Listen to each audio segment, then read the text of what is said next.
Adana bölgesinin biraz daha rakım olarak farklı. Dolayısıyla don daha fazla etkiledi ama bizim orada narenciye yoğunluğu yok. Özellikle buğdayları çok etkiledi olumsuz anlamda. Rekoltenin o yüzden düşük olması bekleniyor bu sene ama umarım her şey daha güzel olur. Çiftçinin dona karşı herhangi bir müdahalesi olamaz. Çünkü bu iklimsel bir olay olduğu için direkt doğayla baş başasınız.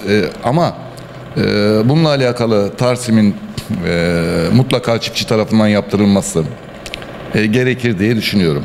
Yani başka türlü zararın altından kalkılacak gibi değil. Açık alan ekimlerindeki çiftçilerin çok büyük zararı olmuştur. Doğal olarak yani atıyorum şeftalinin çiçeği yandı, limon olmadı, portakal olmadı, işte mandalina nispeten olabilir. Ama tabii maliyetlerin çok pahalı oluşu nedeniyle çiftçinin yapacak bir şey yok yani. Tamamen Allah'la baş başasınız yani.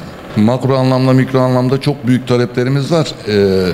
Yani tamamıyla çiftçilik, tarım dışa bağımlı hale gelmiş şu an. Yani yerli tohumumuz yok, yerli gübremiz yok, yerli mazotumuz yok veya yerli enerjimiz yok. Var ama yetmiyor. Yani buna alınabilecek önlemler gübre fabrikalarının açılması, yerli tohumun desteklenmesi için mutlaka işte bununla ilgili Ar-Ge'nin yapılması. Tabii bu uzun yıllar alacaktır. Her şeyimizi dışarıdan ithal ediyoruz. Mısır tohumumuzu vesaire vesaire vesaire, ilaçlarımızı, şurada gördüğünüz ilaçların tamamını, gübremizi. Bu da döviz endeksli olduğu için bizi de sarsıyor, hükümeti de sarsıyor, ekonomimize sarsıyor doğal olarak. Herkese yansıyor bu olumsuz anlamda. Bunun düzelmesi için mutlaka Ar-Ge'nin yapılması taraftarıyım. Çiftçinin desteklenmesi lazım, üreticinin desteklenmesi lazım.